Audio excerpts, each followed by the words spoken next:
Oke, assalamualaikum warahmatullahi wabarakatuh. Selamat pagi, selamat siang, selamat malam, salam sejahtera buat kita semua. Ketemu lagi dengan saya di channel pembelajaran Mr. CIOI. Pada kesempatan kali ini, saya Pak Carkim akan menyampaikan materi lanjutan dari KD sebelumnya, yaitu kita akan membahas tentang menganalisis dokumen transaksi pembelian. Materi ini akan kami sampaikan khusus untuk kelas 11 BDP atau bisnis daring dan pemasaran, baik BDP 1 maupun BDP 2 siswa SMK bisnis daring dan pemasaran, khususnya SMK Negeri Karangpucung ataupun siswa SMK di mana saja berada. Mudah-mudahan materi ini bisa bermanfaat dan bisa dipahami dengan baik.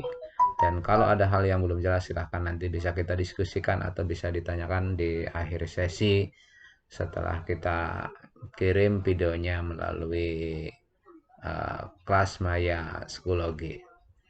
Baik, sebagaimana materi yang akan kita bahas, bahwa menganalisis dokumen transaksi pembelian, berkas-berkas administrasi itu ada, kalau kita cluster atau kita kelompokkan, ada dua jenis, yaitu berkas administrasi transaksi pembelian dan berkas administrasi transaksi penjualan.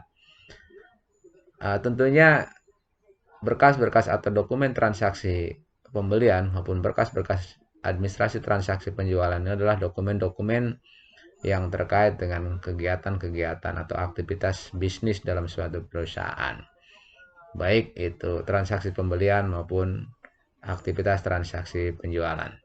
Nah, kita akan bahas terlebih dahulu tentang berkas-berkas administrasi transaksi dalam pembelian. Untuk berkas-berkas administrasi transaksi dalam pembelian, itu ada bukti permintaan barang dari gudang, kemudian ada surat pesanan atau permintaan penawaran, kemudian ada surat penerimaan barang, dan ada kartu persediaan. Nah, ini adalah dokumen-dokumen atau berkas-berkas administrasi transaksi yang biasanya disediakan atau ada dalam kegiatan transaksi pembelian. Jadi, berkas-berkas atau dokumen transaksi dalam kegiatan pembelian itu akan diawali dengan adanya bukti permintaan barang dari bagian gudang. Kemudian akan ditindaklanjuti dengan adanya surat order atau surat pesanan yang dibuat oleh bagian pembelian yang ditujukan ke perusahaan ataupun supplier. Kemudian yang ketiga, setelah surat pesanan ini dikirimkan, tentunya adalah kita akan menerima lembaran yang disebut dengan surat penerimaan barang. Dari surat penerimaan barang ini, setelah barang diterima, kemudian barang itu akan dicatat, dimasukkan dalam administrasi yang disebut dengan kartu persediaan. Untuk bukti permintaan barang dari gudang,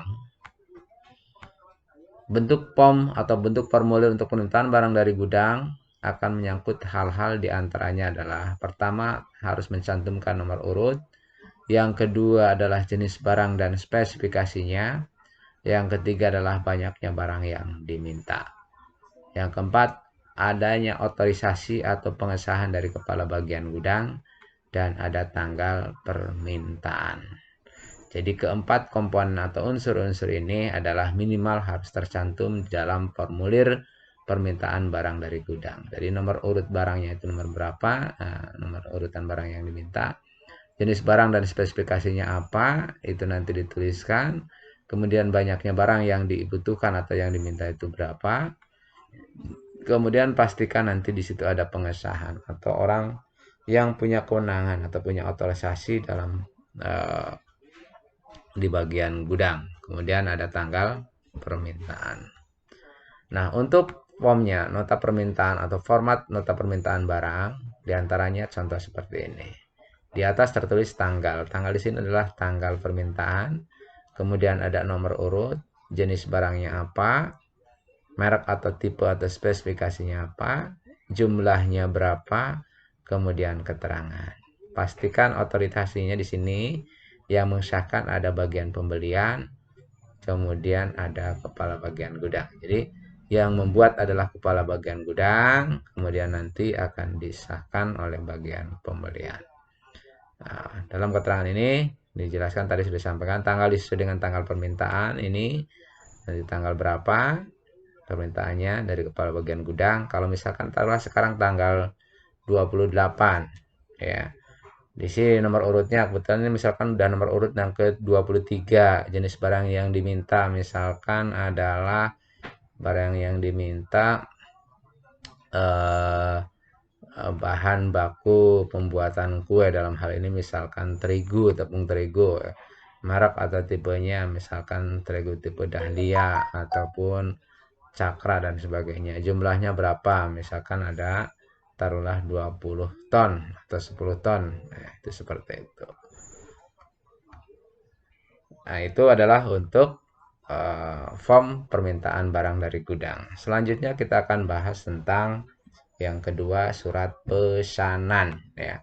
Apa itu surat pesanan? Surat pesanan itu adalah surat yang dibuat oleh bagian pembelian atau oleh pembeli yang ditujukan kepada supplier atau kepada penjual untuk meminta pengiriman ataupun memesan barang sesuai dengan yang diinginkan. Adapun hal-hal yang harus dicantumkan dalam surat pesanan ataupun komponen-komponen apa saja yang harus dimuat dalam surat pesanan, yang pertama adalah tentunya surat pesanan itu harus mencantumkan kepala surat perusahaan ataupun KOP.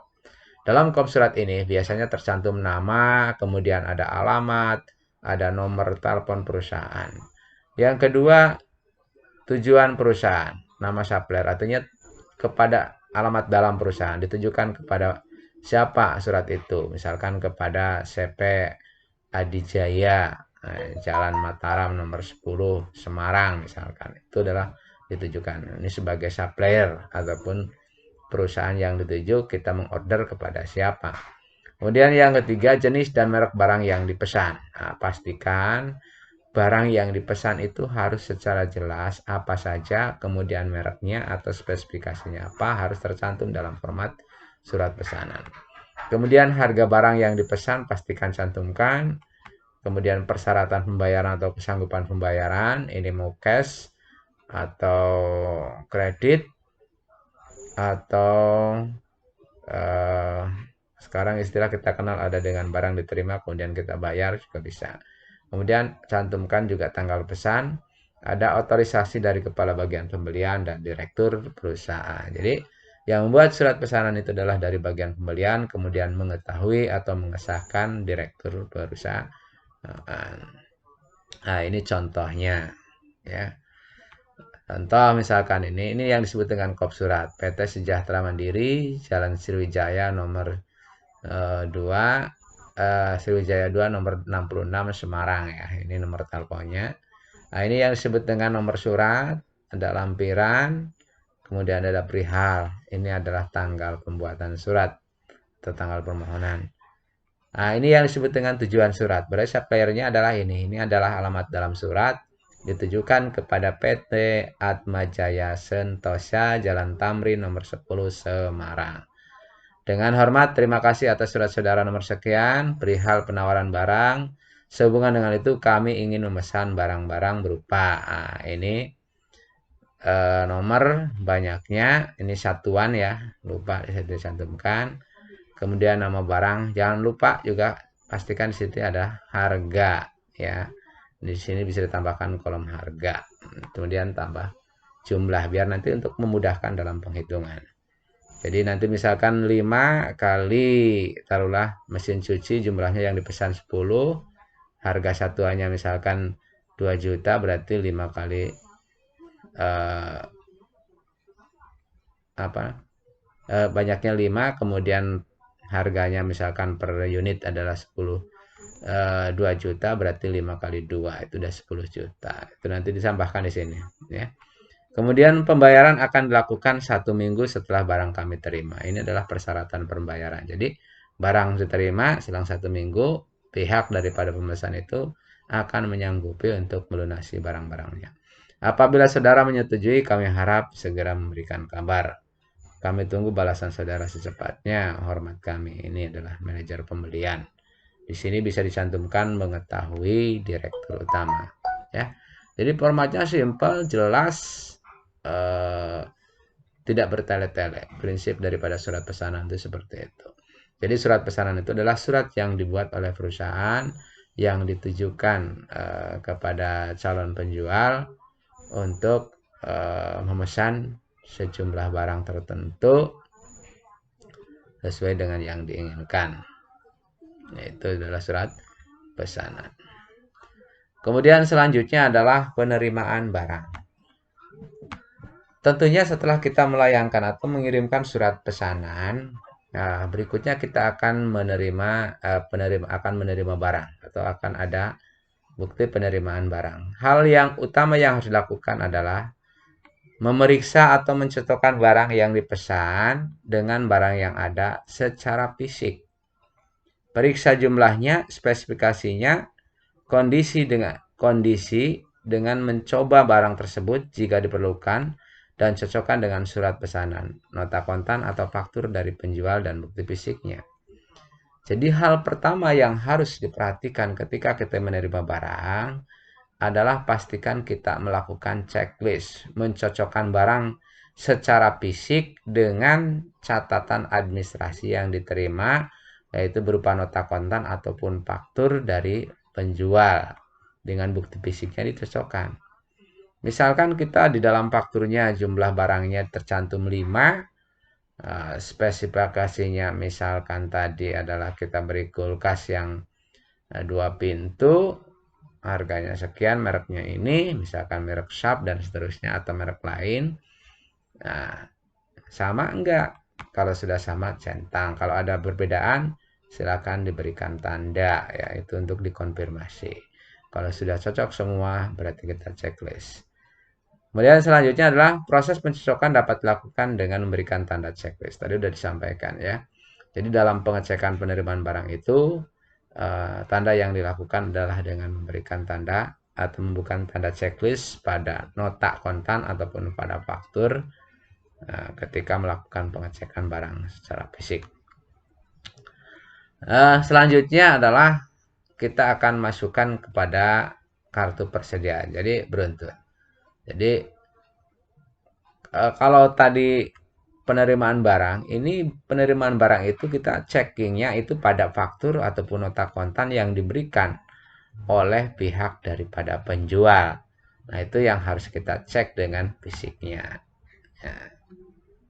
Jadi buktinya adalah bisa nota kontan atau faktur sesuai dengan transaksinya. Kalau transaksinya dilakukan secara tunai berarti kita akan dapat nota kontan, tapi kalau dilakukan secara kredit kita akan mendapatkan faktur. Nah, selanjutnya barang yang sudah diterima ini harus tercatat di dalam kartu persediaan barang. Pada kartu persediaan barang, hal yang penting yang harus diperhatikan adalah nama barang, kode barang, jumlah masuk dan jumlah keluar.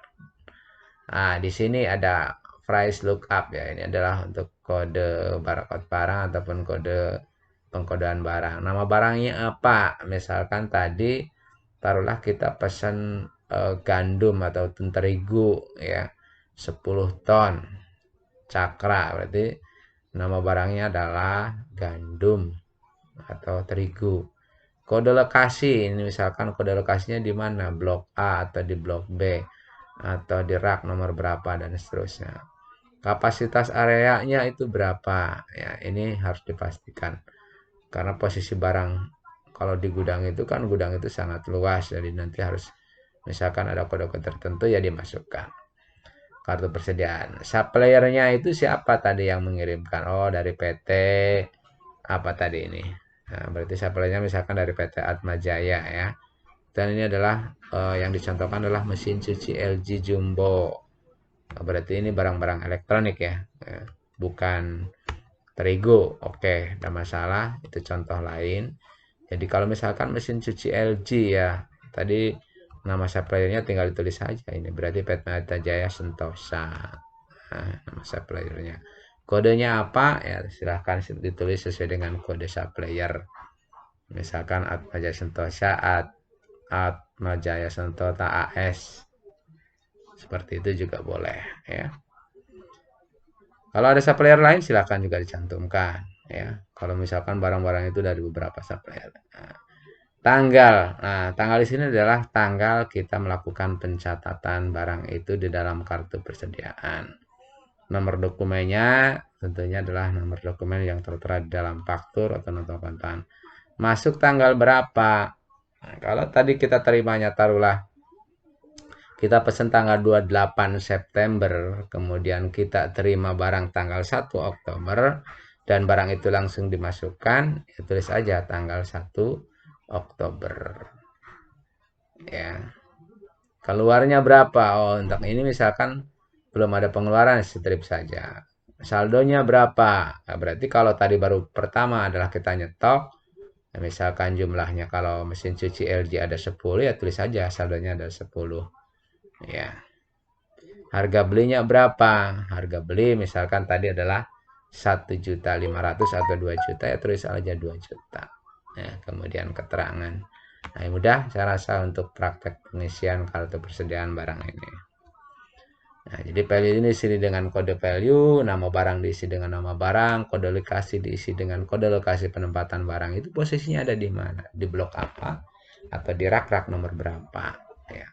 Kapasitas area isi dengan daya tampung lokasi penempatan barang. Jadi kapasitas kemampuan area penampungan barang itu berapa? Ya. Nama supplier dengan diisi kode isi supplier dengan nama dan kode. Tanggal diisi dengan tanggal keluar masuk barang. Ya. Jadi tanggal diisi dengan tanggal keluar ataupun tanggal masuk barang. Jadi sesuai. Kalau misalkan pengambilan berarti mengeluarkan barang dari gudang, berarti yang ditulis nanti adalah tanggal pengeluaran. Kalau masuk ya tanggal masuk. Nomor dokumen diisi dengan nomor faktur, nah, atau nota kontan untuk barang masuk, dan nomor permintaan dari display untuk barang keluar. Jadi yang dimaksud dengan permintaan barang itu adalah barang yang akan dipajang. Jadi kalau misalkan taruhlah barang itu tadi kulkas sudah kita simpan di gudang, ada 10 unit. Ada yang diminta di display di depan misalkan taruhlah 5. Berarti nanti yang tertulis untuk yang diminta di display itu adalah 5, berarti yang sudah keluar 5 barang.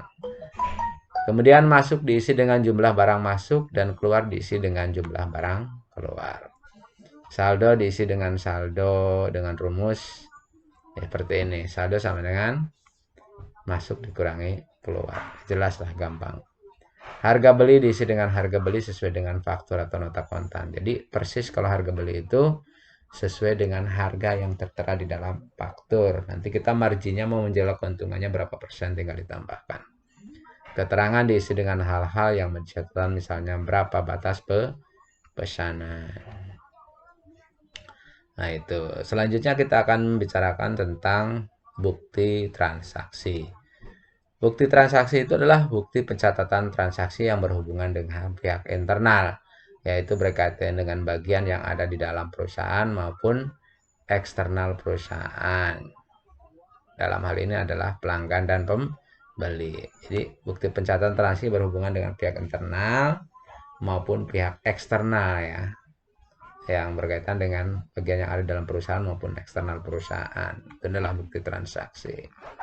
Adapun jenis bukti transaksi ada dua macam, yaitu bukti transaksi internal dan bukti transaksi eksternal. Bukti transaksi internal itu adalah bukti pencatatan kejadian dalam perusahaan itu sendiri. Biasanya berupa memo dari pimpinan atau orang yang ditunjuk. Sedangkan kalau bukti transaksi eksternal, yaitu bukti pencatatan transaksi yang terjadi dengan pihak luar perusahaan. Kayak contoh tadi, kita pesan barang, ya. Kita pesan barang, kemudian dikirim barang. Nah, pesanan tadi ada surat pesanan, kemudian di samping surat pesanan nanti kita akan menerima faktur, ya, faktur daripada pembelian.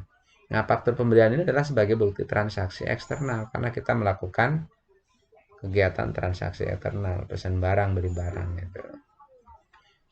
Nah, ini bukti transaksi internal, ada memo, kemudian ada bukti kas masuk, dan juga ada bukti kas keluar. Memo itu intinya adalah perintah daripada pimpinan untuk mencairkan sejumlah uang tertentu, misalkan kepada bendaharawan merintahkan atasan untuk mencairkan uang, ya itu harus taat sesuai dengan aturan prosedur yang berlaku di perusahaan itu. Kalau bukti kas masuk itu adalah bukti-bukti karena adanya uang yang masuk ke kas perusahaan. Kalau bukti kas keluar itu adalah bukti yang dikeluarkan oleh bendaharaan terkait dengan adanya kas keluar.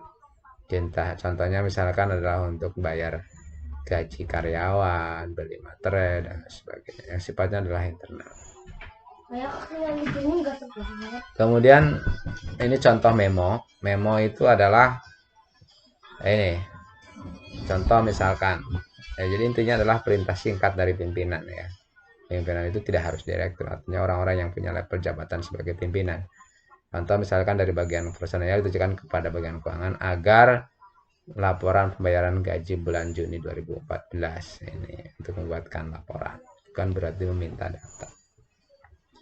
Kalau bukti kas masuk, nah contohnya adalah tanda bukti bahwa perusahaan telah menerima uang secara tunai dan digunakan untuk mencatat transaksi. Ini nama perusahaan kita, logo perusahaan kita di sini, ada nomornya, kemudian ada tanggal penerimaan, bukti kas masuk diterima dari siapa, jumlahnya berapa, keterangan ya. Kemudian yang membukakan siapa, disetujui oleh siapa, dan diterima oleh siapa ya. Misalkan kita terima dari